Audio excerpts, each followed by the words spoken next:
What's up there guys, GarethWilliam414 here and welcome to a brand new character deck profile on the channel. Today I'm bringing you Seto Kaiba's Battle City deck profile. This is an absolutely amazing deck. Obviously many Yu-Gi-Oh fans out there are also a massive fan of Kaiba. I am just as big a fan of Kaiba. And this deck was a lot of fun to put together, and it's a lot of fun to play as well. It runs, in my opinion, really well, and it's just very nostalgic. You pull a lot of these kind of classic Kaiba Battle City cards, and it's just like, yes, here we go. Especially if you can pull off some of the crazy combos he's got in there as well. But if you enjoyed this video, don't forget to smash that like button, share this video with a friend, and subscribe for more awesome character deck profiles. What I'll do is I'll leave a link in the description below to one of my Battle City final duels involving Kaiba, so you can see how the deck runs and how it kind of plays. But with that being said, let's kick straight off and go straight into the monsters. And of course, every Kaiba deck is not a Kaiba deck unless you run 3 Blue Eyes White Dragon. And, you know, for me, it's got to be in that original artwork as well, because it's just classic Kaiba. So there it is, 8-star monster, 3000 attack, 2500 defense. Kaiba's absolute go-to monster. And it's just such a classic one of the most nostalgic monsters in all of Yu-Gi-Oh! It feels good even when you draw it and you see it in your hand, you're just like, yeah, it looks absolutely insane. But absolutely cool monster, and obviously he's got a few tips and tricks in here on how to get this monster to the field easily. Next up, we'll go with Kaiba's Egyptian God card. So it was given to him by Ishizu. He was given Obelisk the Tormentor, and he was told he must run a tournament by Ishizu. It was his destiny and things like that. But Kaiba was more interested in collecting all 3 of the God cards so he could become the biggest duelist, well, the greatest duelist in the world, and overcome Yugi. So Obelisk, obviously, 4000 attack, 4000 defense, massively insane monster. Same as the Blue Eyes White Dragon, he had a few kind of tricks in his deck on how to summon that as quickly as possible. Next up, he had a copy of Heion Zanryu. It is a 7-star monster with 2100 attack and 2800 defense. This was obviously used in that classic combo where he used Lord of D and 2 flutes of summoning dragon to summon the 3 blue eyes and this, and then he sacked them off for Obelisk in a 1-turn kind of OP move, which was absolutely insane. Next up was Gadget Soldier, 6-star monster, 1800 attack, 2000 defense. This guy was used against Ishizu, I believe. Next up, Kaiba ran 3 copies of Thunder Dragon, which is absolutely really insane. So this card, what you'll do is you'll discard 1 from your hand to the graveyard, and then you can search your deck, and add 2 more Thunder Dragons to your hand.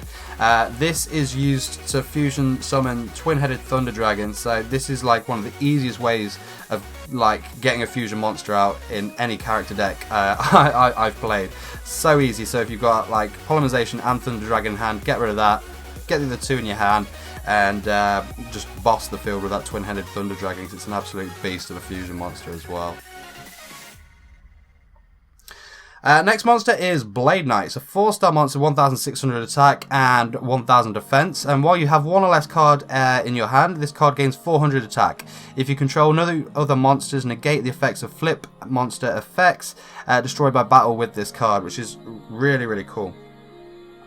Next up, we have a Deathfare Olymp, or I think in the show it was named as Dark Gremlin, I believe. 4-star monster once again, 1600 attack and 1800 defense. You flip it, target 1 card in your graveyard and shuffle that target into your deck, which is incredible. Another beast of a monster from Kaiba. He ran a lot of really kind of powerhouse 4-starred monsters, so he'd get the advantage really early on. But we've got Kaiser Seahorse here, 4-star monster, 1700 attack with 1650 defense. Really cool effect. If you tribute summon a light monster, you can treat this one monster, as 2 tribute monsters for the tribute summon. Blue Eyes White Dragon, obviously, just sack that off and you've got a Blue Eyes, which is absolutely incredible. Next up we have Lord of D, as mentioned earlier, 4-star monster, 1200 attack, 1100 defense. You'll need this in order to use Flute of Summoning Dragon. But its effect also is all dragon type monsters cannot be targeted by magic cards, trap cards, or any other effects that specifically designate a target while this card is faced upon the field, which is really awesome. So it's going to protect your dragons there. Then we've got the ever so classic Battle Ox. 4-star monster, 1700 attack, 1000 defense. Another classic is Le Jin, the mystical genie of the lamp. Obviously he used this and Battle Ox in Duelist Kingdom. But 4-star monster once again, 1800 attack and 1000 defense. Then we've got Ryukushin powered 4-star monster, 1600 attack and 1200 defense. Followed by the absolute beast that is Vorse Raider. 4-star monster, 1900 attack and 1200 defense. Really hard monster to kind of overcome, especially if you draw it early on in the duel. His final monsters are X-Head Cannon, Y Dragon Head, and Z Metal Tank. These are incredible. Obviously, these debuted in Battle City. He used these a lot as an easy way to get like XYZ Dragon Cannon out on the field, or he'd use these three as tributes for Obelisk. Really cool monsters as well. I loved the Union idea. But that's it for Kaiba's monsters. Let's move on to his spell cards now. So we start with Card of Demise. And what this card does is you draw until you have 3 cards in your hand. Also, for the rest of this turn, after this card resolves, your opponent takes no damage. During the end phase of this turn, send your entire hand to the graveyard. You can only activate 1 card of Demise per turn. You cannot special summon during the turn you activate this card. So it can be handy, it cannot be. Then we've got a copy of Cost Down. So you discard 1 card, reduce the level of all monster cards in your hand by 2 until the end phase of this turn. So it's another easy way of bringing down the Blue Eyes to like a level 6 monster, and he requires 1 tribute to bring that out, which is awesome. Classic Battle City card is Enemy Controller here. Quick play spell card. It's got 2 effects. You can activate one of these effects. Target 1 face-up monster your opponent controls, change that target's battle position. Or you contribute 1 monster, then target 1 face-up monster your opponent controls, take control of that target until the end phase, which is really, really cool.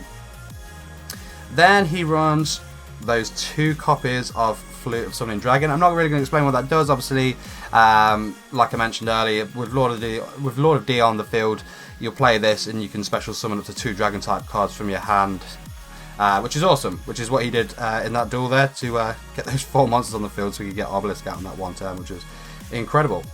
Next up we have Lullaby of Obedience. So this is a fairly new card and a really cool card as well. So you pay 2,000 life points and declare 1 monster card name. Your opponent looks at their deck, reveals 1 of the declared monster. If there is any, apply 1 of these effects. So you can add it to the hand of the player who activates this card, or the player who activated this card special summon it to the field in attack position, ignoring its summoning conditions. Next classic Battle City card, Kaiba card I should say, is Shrink. Select 1 monster, 1 face-up monster on the field. The original attack of that monster is halved until the end of this turn. So he'd use that in 2 ways, either to reduce one of the monsters he couldn't overcome and then like take it down with one of his monsters, or he'd use it on someone like Vorse Raider, so he'd use Crush Card Virus. Then we've got Silent Doom. Target 1 normal monster in your graveyard, special summon it in face-up defense position, it cannot attack. Soul Exchange. Select an opponent's monster and use it as a tribute in place of one of your own. You must skip your battle phase for the turn in which this card is activated. This card, it comes really in handy. You know, it's done a lot of like good for Kaiba in our character deck duels. But we've got Spell Absorption here. So it's a continuous spell card. Each time a spell card is activated, it increased the life points of the card's controller by 500 points. I think it was like the Kaiba Joey duel. Like Kaiba's life points were like stupid high. I think it was over 11,000 life points, which is incredible. Then he has a copy of Stop Defense. Select 1 of your opponent's monsters and switch it to attack position. If the card is face down, flip it face up. If the card has a flip effect, it is activated immediately, so be careful when you use that. Of course, he runs a copy of Polymerization, Monster Reborn, Pot of Greed, which is absolutely standard for these character decks. Last spell card is a combo which he uses with the first of his trap cards here. So we have Ring of Defense and the trap card Ring of Destruction. So obviously Ring of Destruction, you target 1 face-up monster from the field, destroy that target, and if you do, inflict damage to both players equal to that target's attack.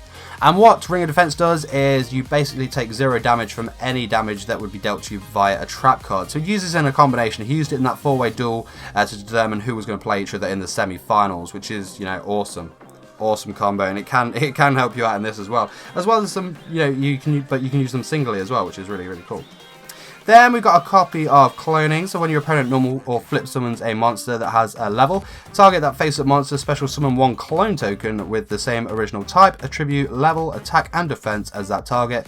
When that target is destroyed and sent to the graveyard, destroy this token.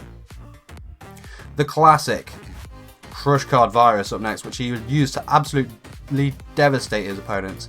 Obviously, I think it was any monster with 1,500 attack or more was just completely removed from the game. Obviously, in the actual game, this only lasts for 3 turns, whereas in the anime it lasted for like the whole thing. So we'll probably use it the way that the card states for 3 turns to make it not so overpowering. Then we've got a copy of Final Attack Orders. It's continuous. Trap card. All face-up monsters on the field are changed to attack position and their battle positions cannot be changed. Then we've got Interdimensional Matter Transporter. Select one face-up monster on your side of the field and remove it from play until the end phase of the turn, so you can save some monsters there. And the final card here is kind of like useless in character deck duels, but the way it was used in the show was really cool. It's a copy of Virus Cannon. Obviously, the way it's used here is you tribute any number of non-token monsters you control. For each tributed monster, your opponent selects one spell card from their deck and sends it to the graveyard. Whereas in the show, it basically, I think, used against a Shizu, and I think it basically just sent 10 magic cards from the deck to the graveyard, which completely at the time devastated a Shizu, but she obviously had a card under her sleeve which flipped that around and really put the sweat on Kaiba. Moving on to Kaiba's extra deck then, or fusion deck, we start with the absolute classic, really hard to summon, but when you do, absolutely amazing, Blue Eyes Ultimate Dragon. So it requires 3 Blue Eyes White Dragons, 4,500 attack and 3,800 defense. I don't think we've managed to pull off this monster yet on the channel. We've done it in some duels, but it's absolutely insane when you bring this monster out. It's absolutely crazy. And as mentioned earlier, the twin-headed Thunder Dragon. So it requires 2 Thunder Dragons, 2,800 defense, 2,800 attack, 2,100 defense. Probably the easiest monster to be able to get out in terms of fusions. I think in majority of the duels we've used Kaiba's deck, the twin-headed Thunder Dragon has been seen. Final 2 monsters then, we've got XYZ Dragon Cannon. Of course, this doesn't use polymerization. It involves the Union monsters. Instead of using polymerization, what you will do is you'll remove those cards from the field from play. It requires X Head Cannon, Y Dragon Head, and Z Metal Tank. 2,800 attack, 2,600 defense. Really awesome effect as well. By discarding 1 card from your hand, you destroy 1 card on your opponent's side of the field, which is really devastating. And the final one is XY Dragon Cannon, which I believe he used in the Battle City semi-final against Yugi. Same kind of thing, it's a Union monster, so it requires X Head Cannon and Y Dragon Head. Attack is 2,200, defense is 1,900, and you have to remove them from players like you did with XYZ Dragon Cannon. This one's effect is you discard 1 card from your hand to destroy 1 face-up spell or trap card on your opponent's side of the field, which is really awesome. But there we go, guys. That was my Seto Kaiba Battle City deck profile there. I really hope you enjoyed that. Don't forget, if you did, to smash that like button, share this video with a friend that is really into Kaiba, and subscribe for more awesome Yu-Gi-Oh character deck profiles. Also, if you're new to the channel, hit the bell next to the subscribe button so you'll stay up to date with all of my future videos. But that is it from me. Thank you so much for tuning in, guys. This has been my Seto Kaiba Battle City deck profile. I will see you in the next video.